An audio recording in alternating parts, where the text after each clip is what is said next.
Hi, everyone. I'm Dr. Meredith Bevan, a pharmacist with a fascination for true crime, and I'm here with my wife and co-host, Andy. Today, we're diving into the world of medications, the ones that can heal or turn deadly. So sit back, relax, listen, and learn. This is The Medicine Murders.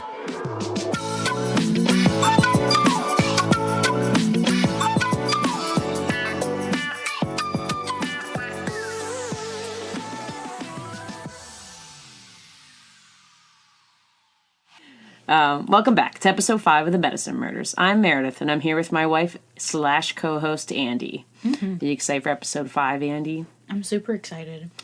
The last episode, we took a break from murders and harm done with medicine, but we're back this episode. Okay? Are you ready for it? Yeah, I'm super excited. So December, I don't know if you know, is HIV Awareness Month. I did know that. Yay! Yeah.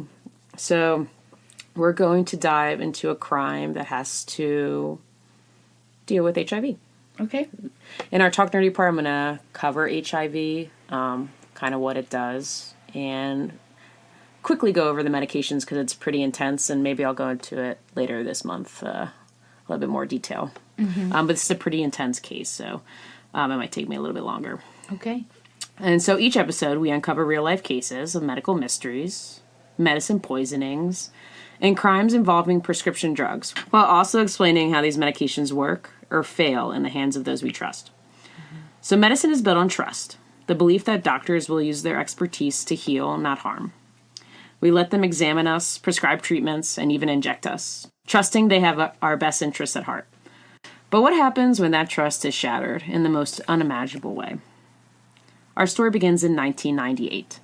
A chilling legal case stunned the world.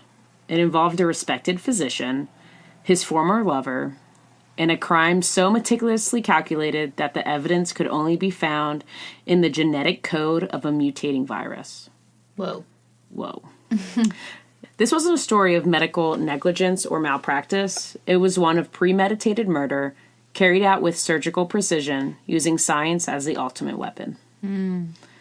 This is the true story of Dr. Richard Schmidt, a Louisiana gastroenterologist whose obsessive need for control turned medicine into an instrument of death. His actions led to a landmark forensic investigation, the first in history to be solved using viral RNA sequencing, a breakthrough that would change the course of forensic science forever. Wow. Big wow. I'm excited. There's going to be a lot of nerdy talk.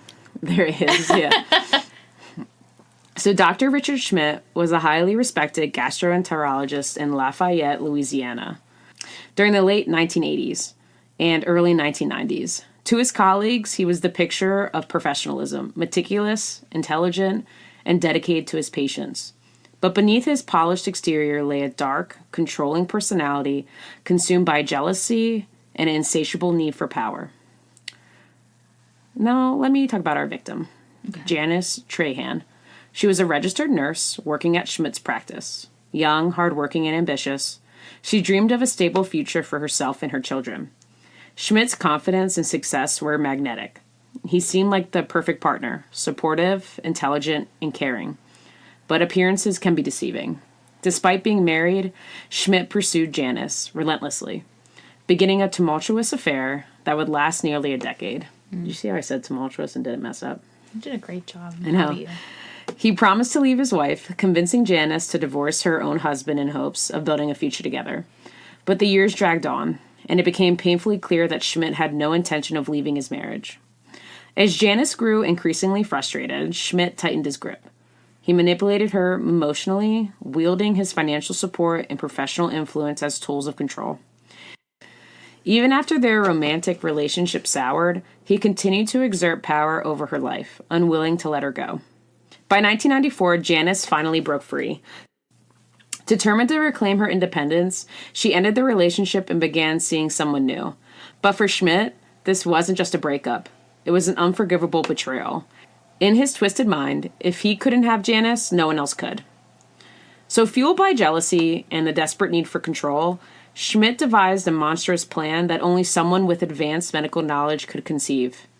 His chosen weapon was neither a gun nor a knife. It was an infected syringe. On August 4th, 1994, Schmidt called Janice under the pretense of concern. He claimed she might have anemia, a condition she'd experienced before, and offered to administer a vitamin B12 injection at her home. Despite lingering doubts, Janice agreed. After all, Schmidt was still a trusted doctor, someone she had once loved and relied on. But what Janice didn't know was that earlier that day, Schmidt had drawn blood from 2 of his patients, one HIV positive and another infected with hepatitis C. He stored their blood in a syringe, creating a deadly biological cocktail intended to destroy her life from the inside out. That evening, Schmidt arrived at Janice's home, calm and composed. With the practiced ease of a seasoned physician, he prepared the syringe and administered what appeared to be a routine injection. His demeanor was professional, detached. Moments later, he left, confident that he had committed the perfect, undetectable crime. Wow. It's both of them? I thought Both. it was just one. Holy crap. Mm-hmm. That's crazy. It's hideous. Oh my god.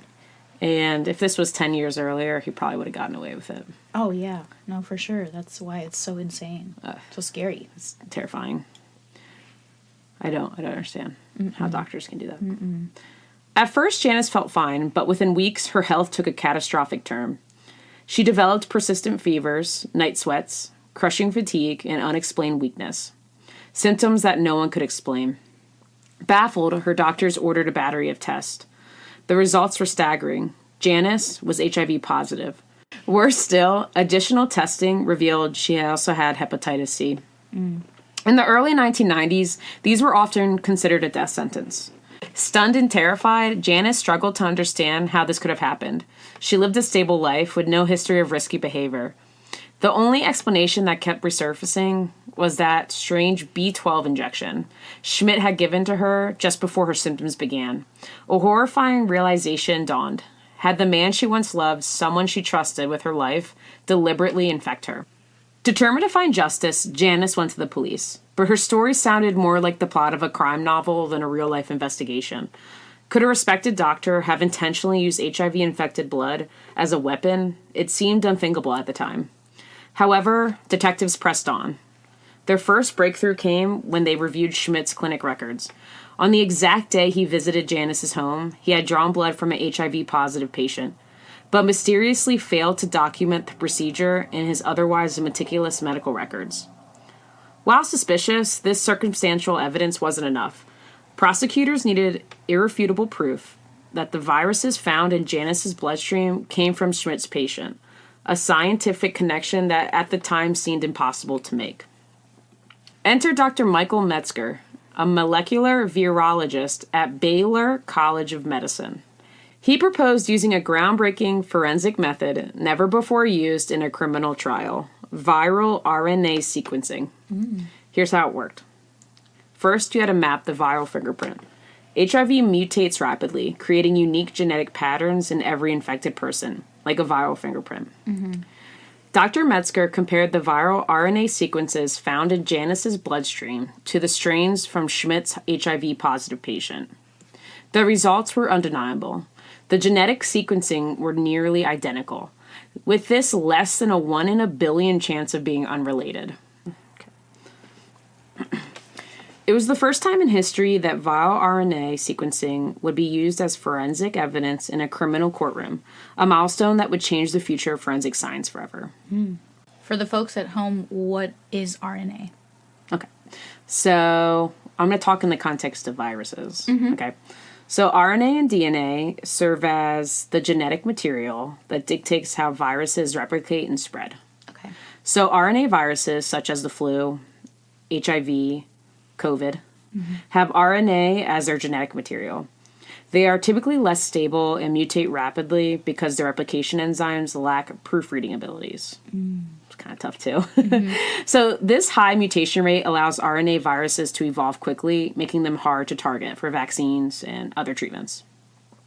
In contrast, DNA viruses like the herpes virus, HPV, smallpox, they use DNA as a genetic blueprint. So they replicate more accurately due to built-in proofreading during DNA replication, resulting in fewer mutations and more stable viral genomes. So RNA viruses generally replicate in the cytoplasm of host cells, often using specialized enzymes they bring with them. while DNA viruses usually replicate in the host cell's nucleus, relying on the host replication machinery. Okay. Okay. That's why it has better proofreading. DNA does in general.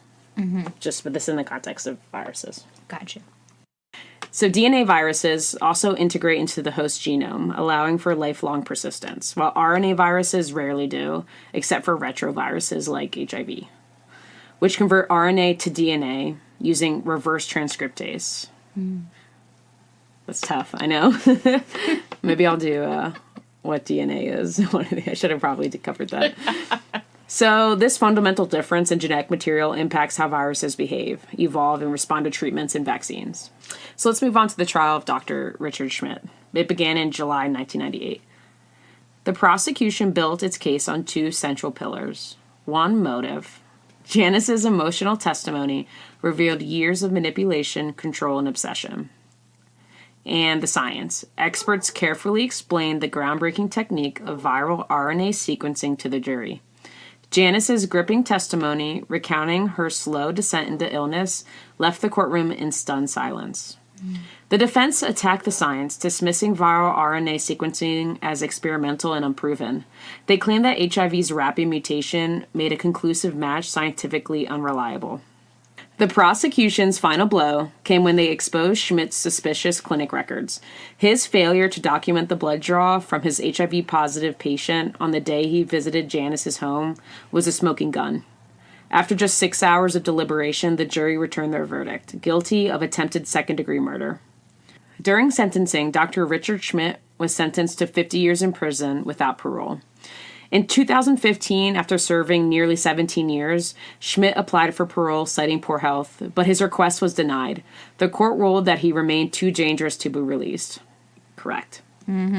He died in prison in February 2023, never tasting freedom again. Good. Now, against all odds, Janice Trahan survived.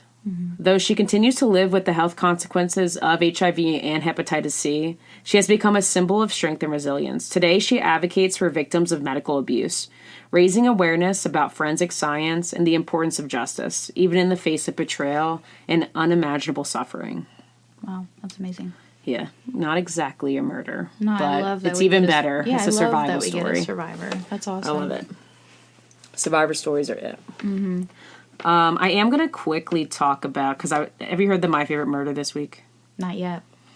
You haven't? No, not yet. Okay, so I'm going to talk about what they talk about real quick. It's going to be like 10 sentences to their 1 hour video. So still listen to them because they do it really well. Yeah. So I'm just going to quickly mention pioneer in the medical field, because the medical field let down HIV patients pretty significantly in the 80s. Except one nurse. So in My Favorite Murder, they do the whole story of Cliff Morrison. Definitely go listen to them. They do a good backstory of it.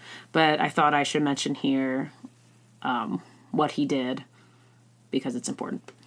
So Cliff Morrison was a nurse, a pioneering nurse, and activist who co-founded Ward 5B at San Francisco General Hospital in 1983.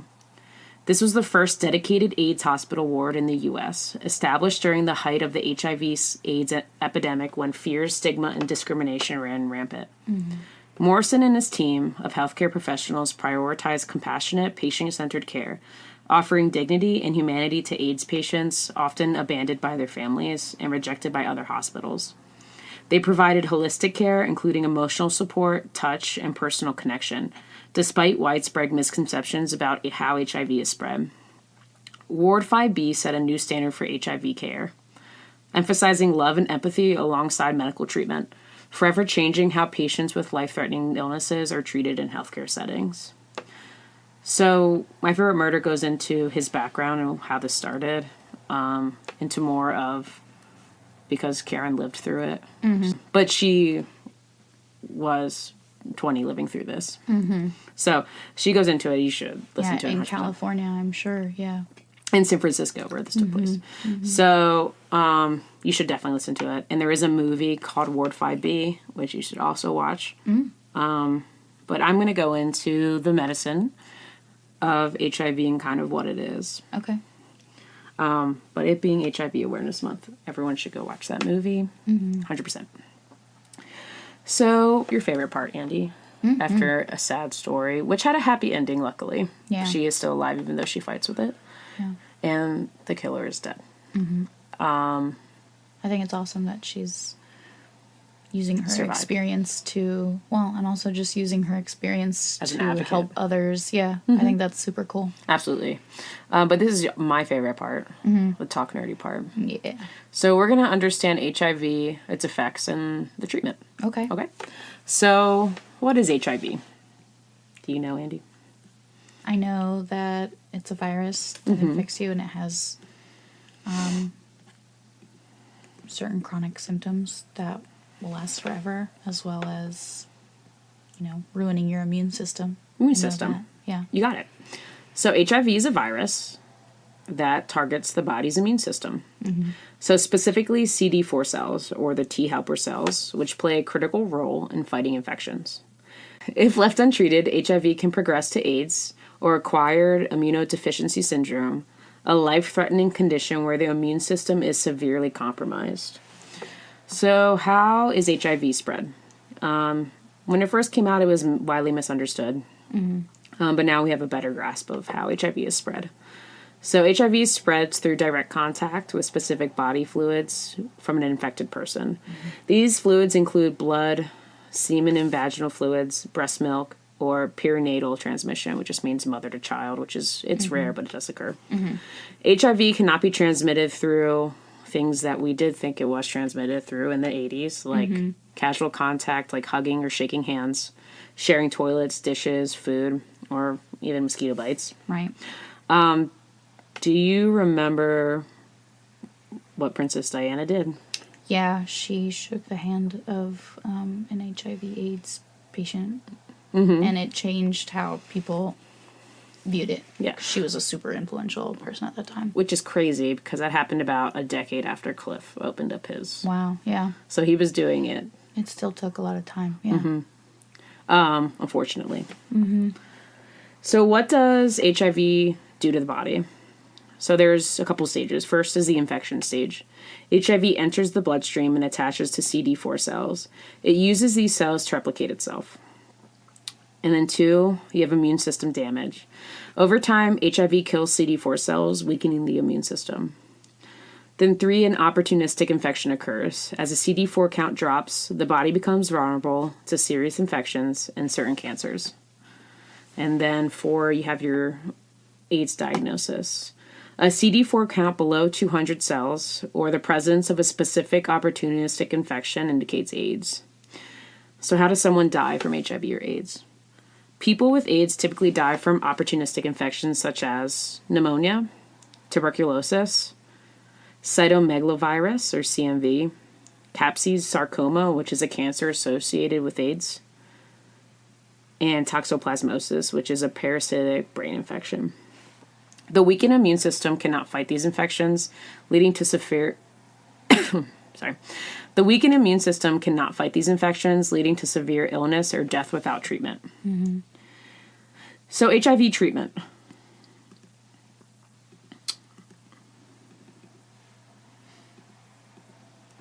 I am not going to mention the generic names because they're so hard to say, just so you know. Like what? Like bictegravir, emtricitabine, tenofovir, alphenamide. That's just one medicine. Okay. I'm just going to do the brand names because that's mainly how they're sold anyway. All right, so HIV treatment. We have ART, or antiretroviral therapy. Currently, there is no cure for HIV, but ART can control the virus and prevent transmission. ART involves taking a combination of medications daily to stop the virus from multiplying and preserve the immune system. So we have a couple regimens. We have single tablet regimens, which are taken once daily, which is Biktarvy, a combination of 3 medications, Triumec, a combination of 3 medicines, Dovato, which is 2 medications combined, Genvoya, which is 4 medicines combined, and Simtuza, which is also 4 medicines combined. Other important medicines are Tivicay, which is 1 single medicine, Icentris, which is 1 medicine, Prozista, which is one medicine, and Norvir, which is a medicine used with usually a second medicine as a booster. So how does HIV medications work? They prevent viral replication, stop the virus from making copies of itself, increase CD4 count, and help the immune system recover and fight infections, and achieve undetectable viral load. When the amount of HIV in the blood becomes undetectable, the virus is not transmissible through sexual contact, which is huge. Yeah. So we might not have a cure, but having an undetectable viral load is as close as you can possibly get. Yeah. And medicine nowadays is amazing. Like, you just wish you can go back in time. I mean, yeah, I get so sad sometimes thinking about all the, like, elder queer people that we still don't have around because of what happened. And I mean, the queer community will just never recover. Oh, no. And, like, as someone who, you know, I'm in my little queer choir in Baltimore, and I can visually see it, you know? There's so many more women than men for the most part, just because of the history. And some of these people are like walking like books. Like, I love to listen to their stories. They educate you about what they went through, which is horrific. So it's so upsetting. And not only also because we're in Baltimore, as like some of them are Black queer people, like just the how much harder it was. Atrocities. Yeah. Oh my gosh. Yeah. So yeah, it is something that I've definitely thought about a lot, and I think it's something that I pray something like that never happens again. I mean, HIV was ignored by essentially the whole presidential administration for about 5 or 6 years. Yeah. Before we did anything about it. And unfortunately, it didn't only affect gay men, but it mainly did. And so an entire generation of gay men suffered from it. And they had to fight and watch their best friends, relatives, lovers die because of it. Yeah. It's horrendous. Yeah. But now that we have medicine, we can help people who made it through continue to survive. And we also have two very important things, which is huge nowadays, which maybe you're aware of, which is PrEP. Yeah. Pre-exposure prophylaxis, or PEP, which is Andy. Post-exposure. You nailed it. That's awesome. Whatever you last said. Post-exposure prophylaxis. So PrEP. Your medications are Truvada or Descovy. And what it does, it reduces the risk of acquiring HIV by up to 99% when taken daily. Wow. Super important. Yeah. It has to be taken daily. Yeah. Kind of get back on track of taking it every day. It does not work if we do not take it every day. Anyone who's listening that's on it. Take it every day. Do not miss it. So people who should take it, individuals at high risk, such as those with HIV-positive partners or those who inject drugs. Then we have PEP. What it does is a short-term emergency treatment to prevent HIV after possible exposure. Must be started within 72 hours of exposure and taken for 28 days. Your common medications are Truvada and Icentris, or similar regimens.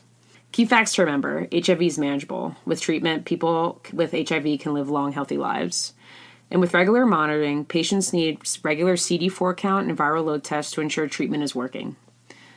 And prevention works. Consistent use of PrEP and PEP and safe practices like condom use can significantly reduce the risk of HIV transmission. So everyone, after this, go listen to My Favorite Murder and learn more about Cliff. Yeah. And they talk a lot about the president and what he did during that time. But I'm gonna let them speak about it because I don't know anything about it except for what they told me. So anyway, alrighty, Andy, you ready for your second favorite part? Oh, okay. I'm gonna have a lot of questions because this was important, and so I want people to really learn about it. So are you ready? Yeah. First, which type of cells does HIV attack in the immune system? T cells. Oh, okay, it was close. CD4 cells, but they're also known as T helper cells. Okay. You're close. You're Got close. you. And those are just white blood cells that help fight infections. So a person's CD4 count when they are diagnosed with AIDS is usually what? I said it briefly. So below 200. So that's why monitoring is very important. Mm-hmm. So if you do have HIV, make sure you get your CD4 count monitored pretty regularly. Yeah. Because if you hit that threshold or even get close to it, they can make some actions to help prevent it. Yeah. And what does undetectable viral load mean? That means that you do not have enough HIV in your body to transmit it at all. Yeah, okay. Yeah, so it's still present, right, but too low to be detected or transmitted, correct? Right. So undetectable equals untransmittable. Mm-hmm. If medication is taken consistently, of course. Mm-hmm. Now, once you reach that undetectable stage, you can't just magically stop your medicine and it go away. You have to keep consistently taking your medicine. And what's PrEP used for? PrEP is before exposure. If you're more high risk, like with a partner who has HIV already. Correct. It reduces the risk by 99%. Mm-hmm. If taken daily, everyone. Mm-hmm. Being a pharmacist, all I care about is one thing. Do you know what it is, Andy? No. Being consistent with your medication. Adherence. You got it, yeah. So medicine doesn't work if we don't take it. That's the one thing I want you to take from this podcast. Yep. If you don't take medicine, it doesn't work. Yeah. Magic. And so what is the time limit for starting PEP after a possible HIV exposure? Within 72 hours. Dang, you're getting good. And now this is an easy one, true or false. You only need to take PrEP when you think you've been exposed to HIV. PrEP. No, PrEP is always. Before. Mm-hmm. Yeah. Absolutely. You nailed it. You did 1, 2, 3, 4. You did 6 pop quiz questions. Whew. That was too many. That was too many. I don't care. HIV is important. You need to learn about it. You should have done 5 because it's the 5th episode. Oh, okay. I'll erase one. No, I'm just kidding. I'm not going to. I did know the answer. No, no. So HIV, it is HIV Awareness Month. I'll probably do a couple more episodes about HIV. Mm-hmm. It's one of those things that the medicine is very intense. Mm-hmm. So I mentioned a couple brand names of medication, but I didn't really go into what make up these brand names, the generics, how you take them, side effects, that jazz. Yeah. Because I really want to focus first on learning what it is. A lot of people might have heard it. But doesn't know it. People don't really know what it is. Mm-hmm. So I think it's important to know what it is, what we can do to fight it, and how we can prevent spreading it. Mm-hmm. And that is episode 5. Yeah. How are you feeling? That was great. It was a little hectic and a little sad. So I kind of seemed like I was down that episode, but it's not fun to speak about. Had a survivor story. So, I mean, that's good. But, yeah, I think it is important to remember the realities of that kind of stuff and remember their history and the fact that there should be so many more people with us still.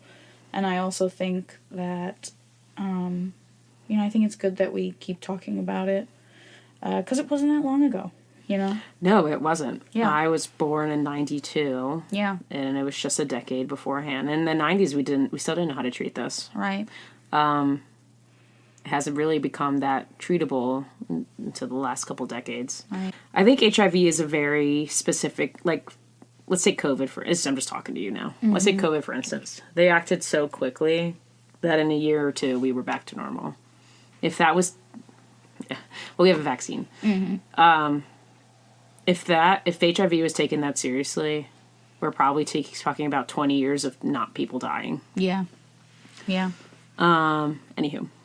Yeah, this was a sad episode, so I wasn't as cheery as I usually... I hate episodes where doctors hurt people. Yeah. It's not fun for me. No, but at least she survived, and it's really alarming how many stories are out there of people infecting people with HIV purposefully. It's hideous, and hope everyone gets caught and thrown in jail. Yeah. Like this dirtbag. Mm-hmm. But that's episode 5 of the Medicine Murders. And if you enjoyed this episode and learned something, hopefully you did, follow us on Spotify, YouTube. All the social media handles are going to be in our show notes, plus all the sources. And I'm Meredith. And I'm Andy. Stay curious. stay skeptical and trust carefully. But also remember, you don't need a prescription for murder. Dun dun dun. Dun dun dun.